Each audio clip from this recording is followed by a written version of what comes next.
From the Australian Taxpayers Alliance, this is Taxed and Wasted, a podcast about tax, regulation, and waste. I'm your host, Emilio Garcia.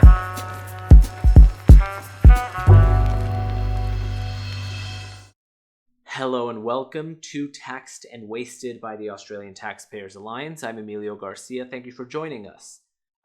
First of all, I'm so sorry that we're a day late on the podcast, but things have been very crazy with all the news, so we had to push that back one day. I have a couple of announcements to make before we get into the meat of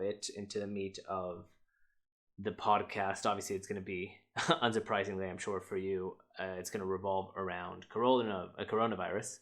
A couple of things, though. The first, the Friedman Conference is going viral. So we are not going to be meeting at UTS as we regularly do. Instead, we're going to see each other online. And this is a way to make sure that we don't have to push it off until 2021.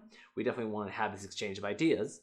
But luckily, this gives us a fair amount of flexibility because a lot of the speakers that we wouldn't have had otherwise because we couldn't coordinate flying them in might be available now. Which is good. So please let us know if you have any speakers that you'd like to hear speak at the Friedman Conference virtually. Also let us know if you have any topics that you'd like discussed or any seminars that you think would be interesting for the participants. We're open to ideas and we'll be seeing you then. Please go to taxpayers.org.au and you can see more information about the conference there. Another quick piece of news. Brian Marlowe and I, the executive director, since we are working from home, will be from our own homes, will be able to bring you a little bit more news a little bit more frequently. And we think it's necessary considering the fast-moving nature of today's news. So expect to see us more often in your podcast news feeds or on YouTube and Facebook if that's how you get this podcast. Moving on to the coronavirus news. So the MyGov website crashed yesterday, so that would be Monday. It's currently it's Tuesday now. You'll be getting this on Wednesday, but essentially the MyGov website crashed. Obviously, a lot of people were flocking to MyGov to see what their entitlements are because they're job insecure, and rumors were spreading that there was a cyber attack that was responsible for this. But we find out today that in fact it was not a cyber attack, but 100,000 people tried to get on MyGov at the same time, and that crashed the system irreparably for many hours. I just want to put this in context. I mean, we're a country of 25 million people. This is a government website. It's essentially the hub for government services for people. I mean, this was rolled out as being, this cutting edge technology for citizens to access their government services, and 100,000 people shut it down. That's ridiculous. Just for some context, I mean, the Australian Taxpayers Alliance website could easily handle 100,000 visitors at a time. We don't get that, but if we wanted to, we could. So yeah, once again, our hats go off to government for their inefficiencies. Emily Dye, I'm going to be talking about her for a little bit. She put out two pieces of analysis that are fantastic about ScoMo's COVID-19 plan, his stimulus plan. The first piece of information is that the plan costs every single Australian $7,560. Interesting. I mean, it's every taxpayer is footing the bill for $7,560 and putting it into this plan. Now, the plan is a $189 billion plan, which is the largest in history. And this begs the question, okay, let's say these are uncertain economic times. Is $7,560 per taxpayer worth it? So this brings me to another piece written by Emily Dye. Emily Dye wrote in The Spectator, the article, I believe, is called it's skipping my mind right now. I believe it's a taxpayer's guide to ScoMo stimulus plan, and it's a really interesting read. It's very well done. I'm not going to go through the entirety of it, but I recommend that you go read it. But I'll go through a little bit of it. So she brings up the fact that we're going to have a $750 check go out to pensioners and Social Security recipients. We already knew that, but it's been extended to cover veterans and concession holders and Social Security recipients as well. Pardon me. We also have the plan targeting pensioners, job seekers, and welfare recipients, as well as doubling New Start. And one of the points that she brings up, and I agree with her, is this really the best allocation of funds to keep the economy going? When it comes to pensioners, for example, it almost seems irresponsible. Pensioners are in the age group that is most vulnerable to the coronavirus in terms of mortality. And our solution is, here, take some money and don't save it, go and spend it. That just seems irresponsible. But that's been decided for some reason. But another thing is that we're giving all this money to welfare recipients and job seekers, so people that aren't working. And the thing is, how is this meant to stimulate the economy in any real way? What we're seeing at the moment is that a lot of people have lost their source of income, their primary source of income, have seen it reduced, or are insecure about it. And it would seem like if you are going to allocate any money, any payouts this way, and the debate is open as if you should, why wouldn't you give it to people who have been working and have been producing and are contributing to the momentum of the economy, instead of giving it to people who have seen no reduction in their hours worked because they don't work? It seems odd, but of course they've done that. That's part of the plan, and nothing much we can do about it now. But there is some good news in the plan. Contractors can pull up to $10,000 from their superannuation tax-free. Thank God. Now, should contractors be forced to put money into their own super? Well, no one should be forced to save money because it's their money. People should be able to spend exactly however they see fit, not to mention the fact that the government is also taxing superannuation, so that's not fair. And you're also forcing people to put money into superannuation funds, a lot of who are politically connected, many of them strongly to the left. I think we've all seen the global, the climate catastrophe superannuation posters around our city. If we live in a big city like Sydney or Melbourne, if you haven't seen them because you're somewhere smaller, I'm jealous. But it's not great that we're forced to give money to people who have political affiliations, and we shouldn't be forced to give money to anyone, really. But that's a very good step in the right direction. I got sidetracked there. Sorry, I was thinking about other things. But it's good that contractors can pull $10,000 out of their super. We believe that a really good step in the right direction would be for everyone to be able to pull out money out of their superannuation, because it's their money. They're saving it, and in these uncertain times, that's what savings are for. Sure, I mean, you can save for retirement, but we need money now. We're not retiring. We need the money. So hopefully that will be extended, but for now, that's how it is. Another part of ScoMo's plan is that there will be grants for medium and small employers between $20,000 and $100,000 grants. So this program is funded to the tune of $31.9 billion, and ScoMo claims that 720,000 employers will be benefited by this. Now, currently, this part of the plan makes up 16% of the funding. So of the $189 billion that make up the whole plan, $31.9 billion for the grants is 16% of the plan. Here's the issue.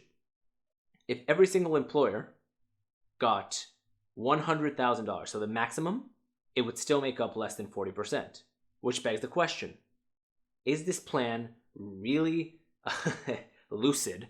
Is it effective? Does it make sense? If the idea is to counteract the economic effects of this, essentially businesses closing, a lot of them at the behest of the government, to make less than 40% of the plan about them. And it's not even 40%. Sorry, that would be the best case scenario. Whatever political opinions you have on giving grants to businesses, that's up to you. But let's say that we agreed that that was the proper thing to do. Probably 40% would be way too low, let alone 16.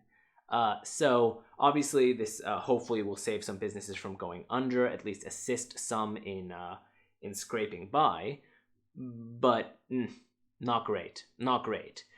And the last piece that I want to talk on, again, this is not the entirety of his plan. If you want a really good in-depth analysis, go to Emily Dye Spectator article.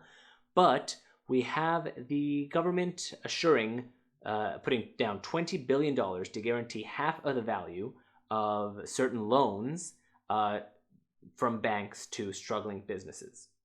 So the idea here is basically we have this pot of gold here. Please give money to these struggling businesses, even if it's uncertain how they'll be able to pay back.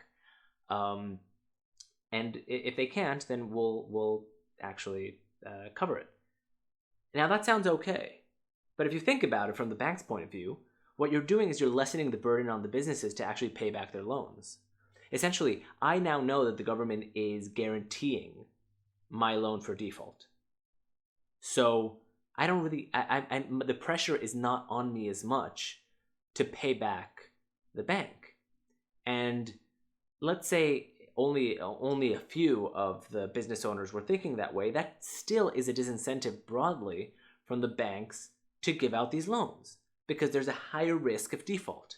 So, this could actually backfire. Well, it's always hard to tell. It could be the case that this is very successful. Maybe. We'll see. I doubt it, but hopefully it will be successful. Probably not. And this $20 billion, of course, it's important to note, goes on top of the $90 billion the Reserve Bank has allocated for quantitative easing. So that's the analysis of the plan that has been put out. But we decided at the Australian Taxpayers Alliance that it would be important for us to say what we think should be done. And we did. So we put together the Combat Coronavirus Australia Plan, the CCA, a 5-step economic reaction plan to the COVID-19 slowdown. And I'm going to take you through it. It's going to be quick, but I think that this emphasizes more or less what we're thinking is important to get Australia's economy back on track. The first is pause payroll tax completely across the board everywhere. In these times, there is absolutely no reason for the government to make employing people more expensive. Businesses don't even know how long they have to close for. It might be a week, it might be a month, it might be 6 months. They have no idea. And we want to incentivize them to keep people paid. So to continue to charge them, to fine them for every job that they've created is absurd. So that should definitely be relinquished right now. Apparently, another piece of analysis on behalf of Emily Dye is that by eliminating payroll tax, many employers would have enough money for one whole new salaried employee full-time. So that's a really important step. Step 2 is to focus on contractors. So the ScoMo's plan already does something great, which is allowing contractors to go into their super. Fantastic. But we need to do something more for contractors, and that is to offset their obligations. So the ATO should definitely push back the tax day for contractors till at least the end of the financial year. And this is the reason for this is because then that gives contractors more operating expenses. They can dip into that pot of honey that they had saved up for taxes to make sure that they're able to keep their head above water until this coronavirus debacle is over or has at least settled down. I think this is hugely important. 3, give business a break. We need to cut the corporate tax rate, and we need to do this because we need to make sure that all these businesses that are struggling to keep their head above water don't have to factor in such a huge inordinate tax rate on top of every other operating expense they have. Employees, why go through every part of what businesses spend money on? You know what it is. It just makes no sense. So we should definitely give business a break and make it more viable, not only for them to make a profit, but for them to pay the employees so they can go out there and continue to consume. And speaking of consuming, that brings us to step 4. We want to make goods cheaper. How do we make goods cheaper? We slash the VAT, the value added tax, and we also get rid of the goods and services tax. We need to, if we don't get rid of it, we at least need to reduce it, and a good place to start reducing it is on imports. Now, the really important thing is we really want to incentivize Australians to continue to consume and to purchase and to buy and to transact with each other in these hard times, because the economy has completely slowed down almost to a standstill, and it's not going to get going again unless people are buying. And one of the great ways to make sure people start buying again is to give them really good prices on things. Right now, I mean, the fact that a lot of what we buy in Australia is so expensive solely due to tax is really reducing a lot of Australians' ability to purchase things. That's pretty egregious. But now we have a chance to not only push back on a terrible set of taxes, a cocktail of taxes, if you will, but it's also the perfect moment to do it, because we're in an economic slowdown and we need to get people buying again. So that's definitely something important.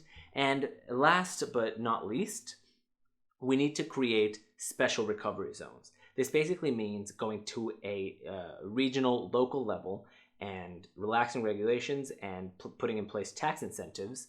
And this is basically to produce more domestic production, to spur more domestic production. I think if one thing we've learned in this whole coronavirus debacle is that while it's great to trade and to import and to export, we do need to have some basic domestic production here in Australia. We cannot be completely privy to the happenings elsewhere. If something happens in China, that shouldn't mean that suddenly we don't have access to plastics. That just is not a sustainable economic model.